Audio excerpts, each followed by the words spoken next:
Hello, and welcome to Me Screaming into the Void. Today we'll be talking about Osgood Perkins The Monkey. This movie surprised me. I didn't know anything about this movie, I just knew it was done by Osgood Perkins, and I had watched all his previous movies and wasn't too big a fan of Longlegs and Gretel and Hansel, even though I absolutely adored the style of it and I loved the eeriness of them both. And honestly, I mean, Nicolas Cage can't do much wrong. But for me personally, it was a bit slow, even though this is really just a preference. And honestly, after having watched The Monkey, I am very much wanting to rewatch the other movies he has made, just because I found his style absolutely amazing. Now, for anyone who knows me, you know that I love horror comedies. Really? I find they have a certain freedom that other horror genres don't have. And this movie just made me feel all sorts of happy ways. I love that Osgood Perkins went this way because it just showed me that he is not just a fantastic director when it comes to moody stuff and the eye he has looking through the lens is just amazing. But it also shows me that he has a certain way of looking at life that, I don't know, it just makes sense. The thing was, again, I don't understand why studios have such a hard time accepting horror comedies. But even Perkins said that he had a lot of trouble finding a studio to wanting to produce this movie, even though he was backed up by James Wan and Peter Safran. James Wan, anybody who's watching this video knows, he's the one who did Saw, Malignant, Dead Silence, and Peter Safran produced Annabelle, Buried, and Peacemaker. If anybody hasn't watched yet, Peacemaker, not the one with George Clooney. The new one, which is a series of the comic books, that one. And it was then luckily picked up by the production company Neon. And I'm so happy about that because there is a couple of Neon movies that I've watched where I was like, yeah, these guys know what they are doing. They are not as well known as A24. A24 seems to be like the poster child at the moment. But I feel like Neon is a very strong contender. They're an indie company and they did stuff like Parasite, Triangle of Sadness. If you haven't seen Triangle of Sadness, I highly recommend you watch this movie. And then they got to do it. It's based on a short story by Stephen King that he wrote in the 80s. And Perkins took a lot of liberty while writing the script. And I believe that people who are big fans of Stephen King's way of writing and maybe also want the story to completely follow line by line what Stephen King wrote, they might not be a fan of this movie. But honestly, just put that aside, watch the movie, and see how you feel afterwards. Okay? Even Stephen King is backing this movie. He loved it. He even said he felt guilty for laughing during certain scenes. But honestly, I completely felt the same. I didn't feel guilty about laughing. I had more fun with it, but I understand that some people feel guilty while laughing at while people are getting blown to pieces. Fun fact, the monkey in Stephen King's story plays the cymbals. And they had to find a workaround, and now it's playing the drums in the movie because Disney owns the rights to monkeys playing cymbals, apparently, because of Toy Story 3. Seriously, they can do that? Wasn't it a wind-up toy from, like, I don't know, the 1800s or something? I mean, anyway, who's Osgood Perkins? Now, I did a little bit of research because apparently this movie hits very close to home for him. And it is also because he lost both his parents in a pretty tragic way. His dad, if you don't know, was Anthony Perkins, who played Psycho in Alfred Hitchcock's Psycho. I had watched this horror series documentary called, I don't remember what it was called, but I will insert the name here because it was really good and I learned a lot of great things about horror movies that I didn't know before. So I would highly recommend you watch it. And he had gone through some pretty bad stuff himself in life. And he then died of an AIDS-related illness. And his mother, who's Barry Berenson, who was also in Cat People, died in one of the 9/11 flights. With that in mind, if you watch the movie, you also realize that this movie meant a lot to the director. And he even said that if he had written this movie when he was 24, he would have had a way more serious tone than he had 25 years later. And I'm glad that he waited so long, and I'm glad that he did it now, because we're going to get into it, but it's just amazing how he treated the subject matter of death and the randomness of it. What is the story about? I'm going to give you a very short blurb of it before getting into the details, because I'm pretty sure there are some people who are going to watch this video who don't want to get it spoiled. So I will give you a spoiler-free version now, then you can go watch the movie and then you can come back and get all the details. Even though, honestly, for this review, I'm gonna leave out all the gory details. I'm just gonna stick to the story, because for those who are going to watch the entire video, I want you to enjoy the deaths as much as I did.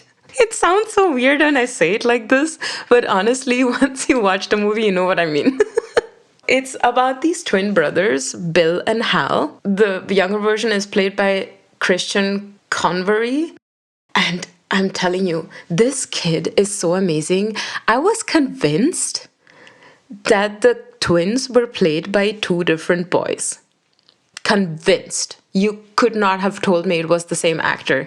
And afterwards, when I read all the details about the movie, I was like, are you joking right now?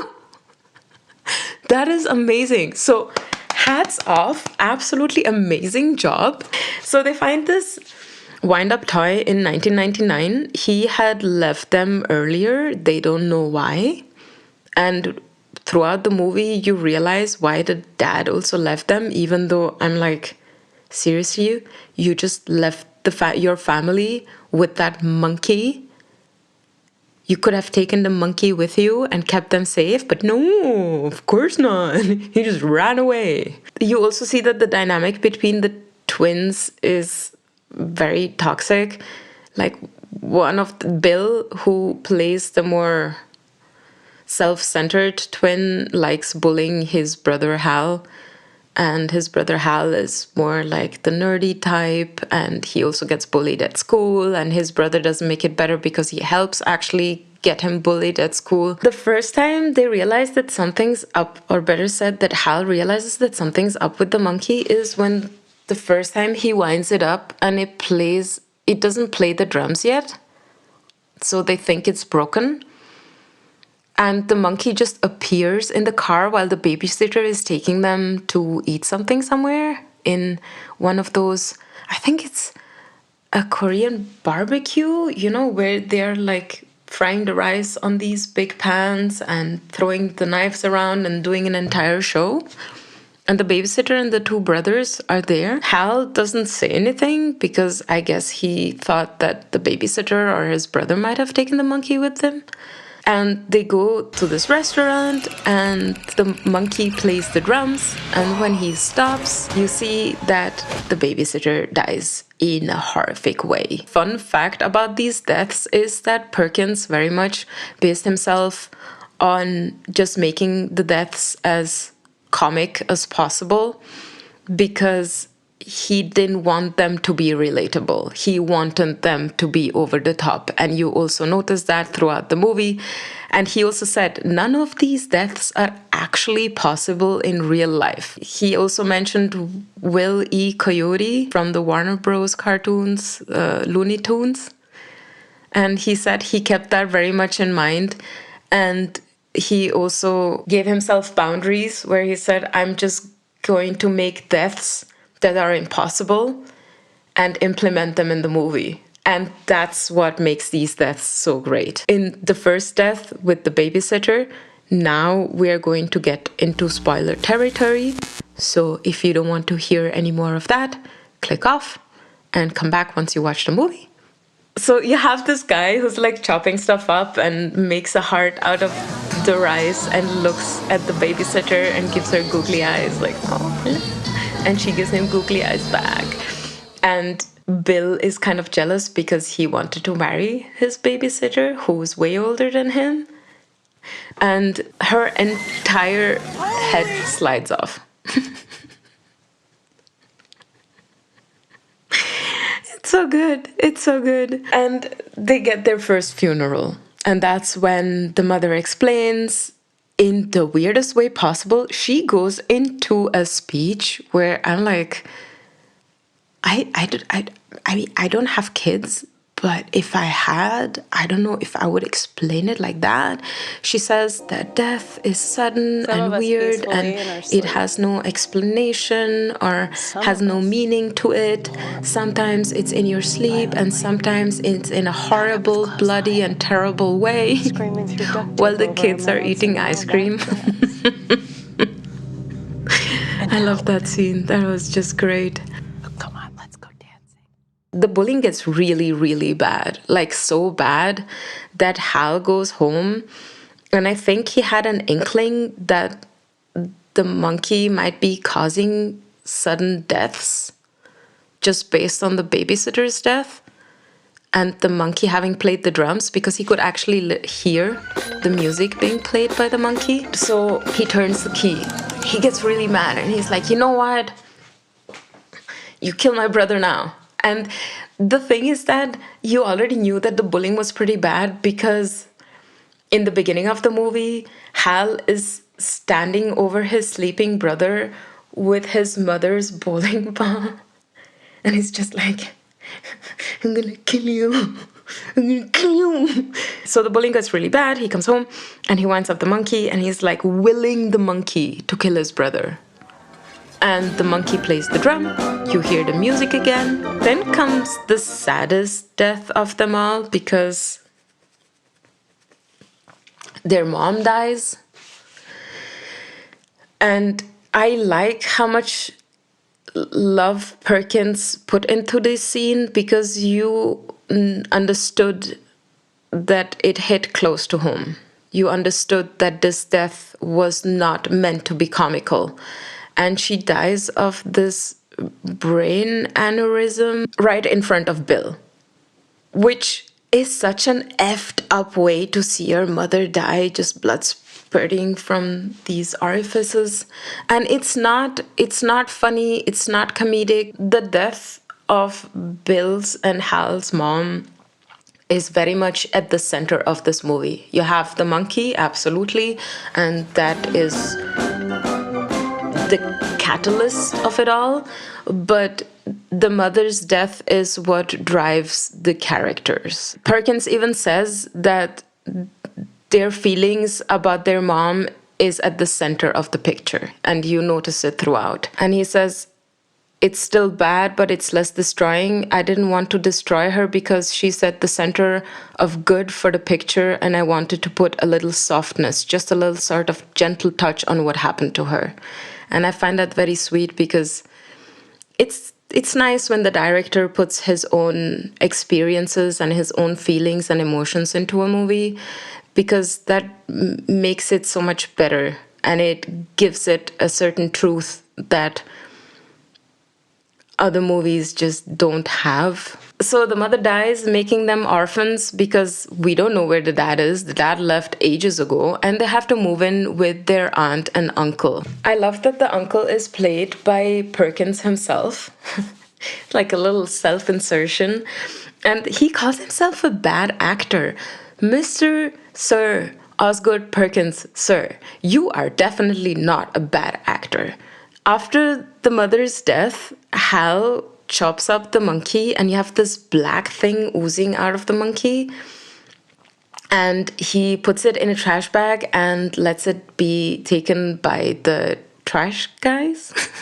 And then they move to Maine, which, as many Stephen King fans know, is a place where a lot of Stephen King's novels and short stories are based in because he comes from there. And for 25 years, they don't hear anything from the monkey. And 25 years later, we meet Hal as a grown-up, played, as I said before, by Theo James. Oh my God, Theo James. I mean, anyone who's anyone and knows anything about anything knows who Theo James is, knows what an amazing actor he is. Can we talk about White Lotus?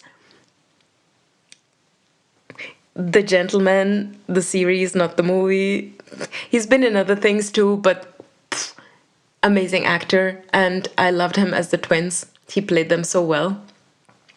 So 25 years later, you see that he's kind of a deadbeat dad. And I'm going to put it in air quotes again, because the thing is that through his entire trauma of losing people and just deaths occurring and the whole monkey business, he didn't want to be part of his son's life because he was scared that his son will, I guess, also be cursed. And even there, Osgood Perkins said that there is this innate fear in parents to give over to their children what they have picked up along the way, you know, the chips on the shoulder.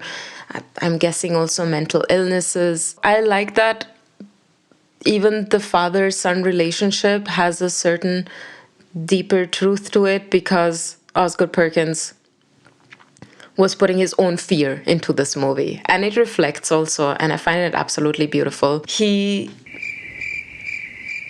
goes to pick up his son for his once-a-year visit. He literally only visits his son once a year for a week. And he lives with his mom and her husband, who is played by Elijah Wood. So he picks up his son and wants to go to this horror mayhem mountain thingy with roller coasters. I don't know what it's called anymore. But the problem is that in that time frame where he picked up his son and he was ready to drive with him over to, you know, wherever, he gets to know that his aunt has died and she had a real estate sale, and the only thing he also heard was freak accident.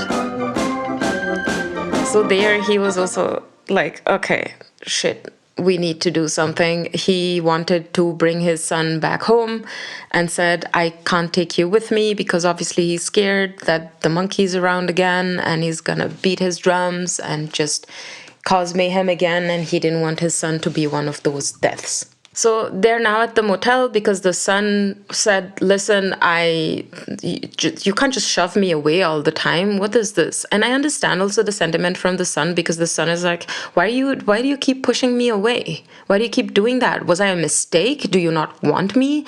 And then Hal says, yes, you were an accident, but you were not a mistake. Meaning he loves his son very much, but he's scared of what this curse of the monkey could do to his son. And that's why he stayed away for all these years. Only he can't tell his son, because how weird would that be if your dad were to say, listen, so there is this monkey, right? And you wind it up, right? Let's get into the whole monkey lore of it all, okay?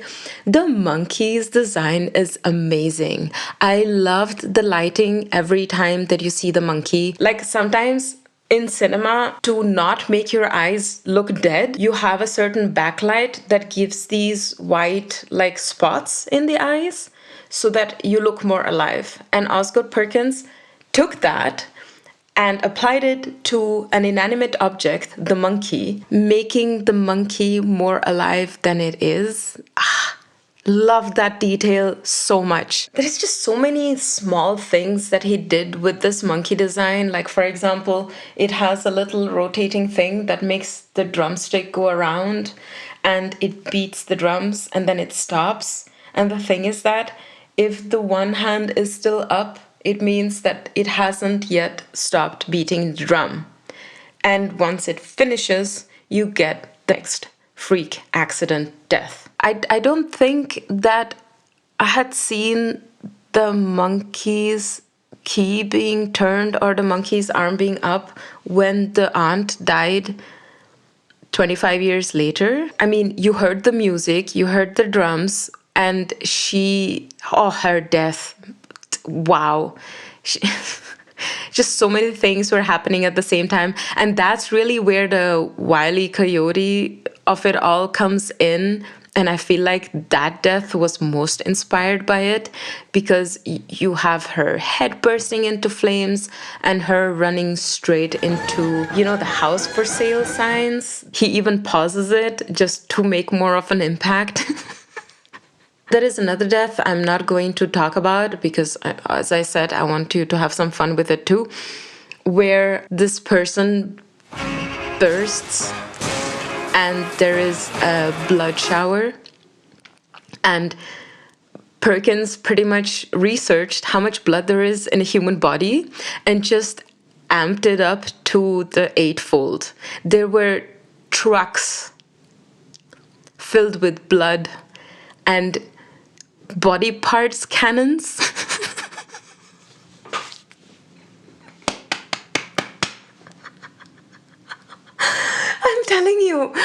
I'm telling you, these deaths are just amazing. There is like 30 plus deaths happening in this movie.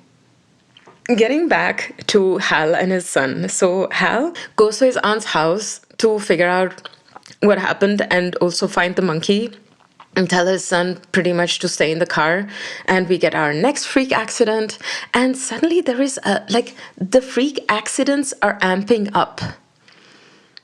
And you're like wondering, okay, who's turning the key? What is happening? How is it happening? What, where, why? And that's where we get Bill's story, because Bill found the monkey. Yep. The thing is that Bill figured out that Hal killed their mom, and he thinks that Hal did it on purpose, I think. I'm not sure. I do believe that Bill pretty much blames, that's for sure, Bill blames Hal for their mom's death. In 2016, he starts getting these weird very straightforward messages, like it's the year of the monkey. He opens a fortune cookie and you have this writing that was on the monkey's box, which I also like, because the monkey is in this box when they first find it, and it's called Meat Grinder Monkey. If that doesn't set the tone, I don't know what does. And at the back of it, it says, turn the key and see what happens.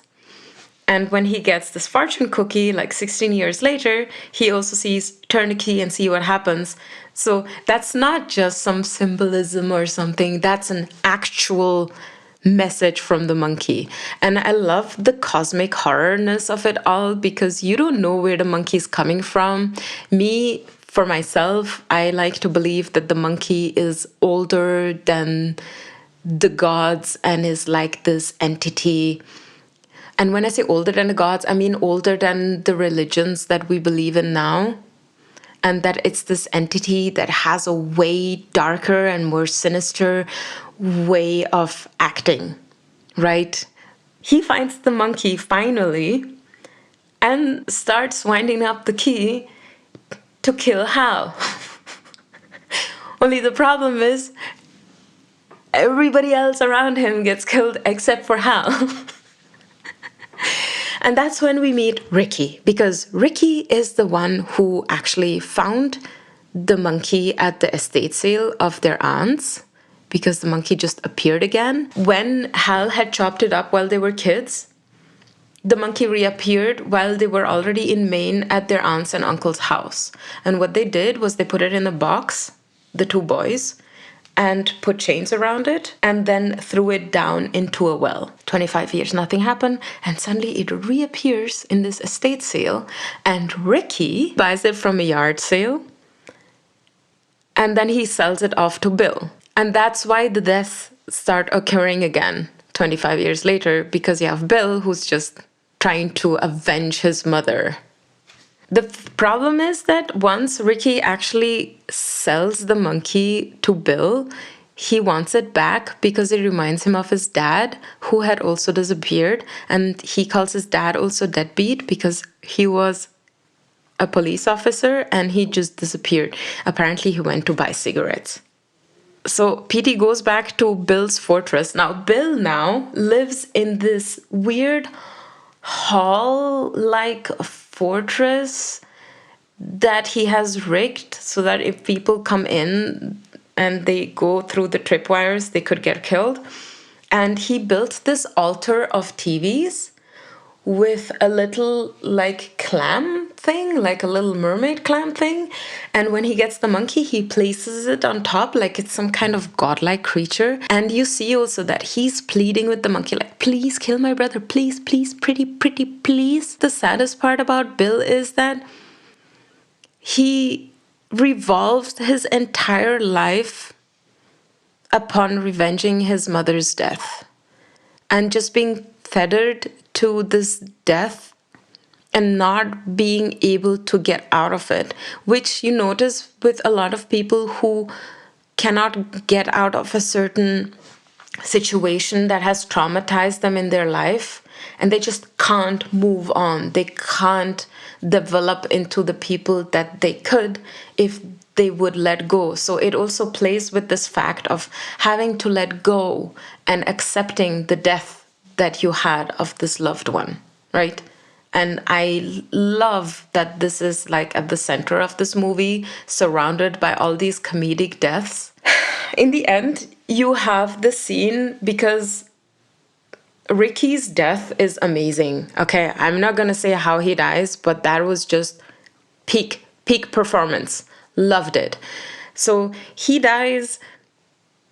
Before he does, though, he sends Petey through the doggy door of Bill's fortress because he wants Petey, who is Hal's son, to get the monkey. He can't go through the doggy door because he's too big. Hal goes after Petey, and they both are now in this fortress where they are faced with his brother.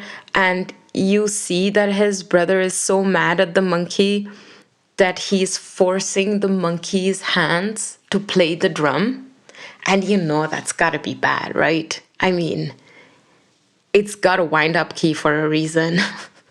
So he's forcing the monkey's hands down and he's like, you're gonna kill my brother now! And with this, he unleashes complete and utter chaos in Maine. People die left and right. We get the goriest deaths, people flying through the ceiling. You have the aeroplanes crashing, the whole shabam, okay? Lovely, wonderful deaths that will make any gore fan squeal in their seats, okay? And then you have this reconciliation between the twin brothers where Bill realizes that Hal also lost his mother. And with this realization, the reconciliation also comes. And it's very sweet. The scene is really very sweet. And then the monkey's last arm just drops on the drum. And ironic as it is, Bill gets killed by the bowling ball of his mother, who, remember in the beginning how Hal had wanted to kill him with the bowling ball? It's just irony upon irony, because at that time, Hal wanted to kill his brother. Then he turned to Key because he wanted his brother dead after being bullied. Now, finally, 25 years later, having reconciled with his brother gets killed by that same bowling ball of his mother. So you have this whole hullabaloo, and you have father and son now riding in the car, and the son finally realizing why his father was so distant from him, why his father didn't want him in his life, and kind of also reconciling with his father. And the father decides, hey, listen, we have to keep the monkey because getting rid of it doesn't work. It just keeps appearing. It seems to have like this very, very cosmic evil entity thing inside of it. So we're just going to keep it, which makes sense. You know, at some point, you just have to accept that you have certain family traits or family curses that you just have to carry with you. And once you actually accept that, you can go through life so much easier. So while they sit in the car, they are driving the car through Maine, and you have all these deaths just happening or already happened. And they stop at this red light, which is an intersection, and there is this pale rider sitting on a horse that crosses their paths and just looks at them and acknowledges them, and they acknowledge it back, and then it goes past them. And no, it's not one of the four riders of the apocalypse. It's just death. And it seems also a bit this, you know, just to cemented that they have reconciled with death and accepted it as something that just happens, and there is nothing much you can do about that. The ghostly rider who crosses their paths is played by Danny Virtue, who is a stunt coordinator. He has made stunts in 131 movies, one of them being Final Destination. And I'm so happy that we have got this little tidbit that they gave us. So another little fun fact that I want to leave you with before I give you my final thoughts. The babysitter we get to know at the funeral is called Annie Wilkes, who obviously is based on Kathy Bates' character in Misery. Also a movie based on a short story from Stephen King. I read somewhere, first of all, we know now that Stephen King kind of gave his blessing for this movie and also wasn't mad that this movie veered away a bit from his short story. Perkins said in an interview that he doesn't think about horror movies all the time. That's not something he does. And he didn't like Terrifier. So for all you Terrifier fans, there you have it. That was the movie. As you have noticed, I liked it a lot. It had everything that I needed and more. I am very appreciative of the fact that it wasn't just slapstick. I'm very appreciative of the fact that it wasn't just serious. The performances were absolutely amazing. The feel and the atmospheric way that it was shot was also brilliant. And I would highly suggest that you go watch it in the movies and just immerse yourself in it and enjoy all the deaths that I haven't mentioned. And yeah, let me know how you found it. Let me know if you have any tidbits that I might have missed out. And see you next time, I guess, when I'll be talking about another movie and screaming my opinions into the void. It was nice that you were here. Thank you for watching the entire video if you're still here. And see you next time. Bye!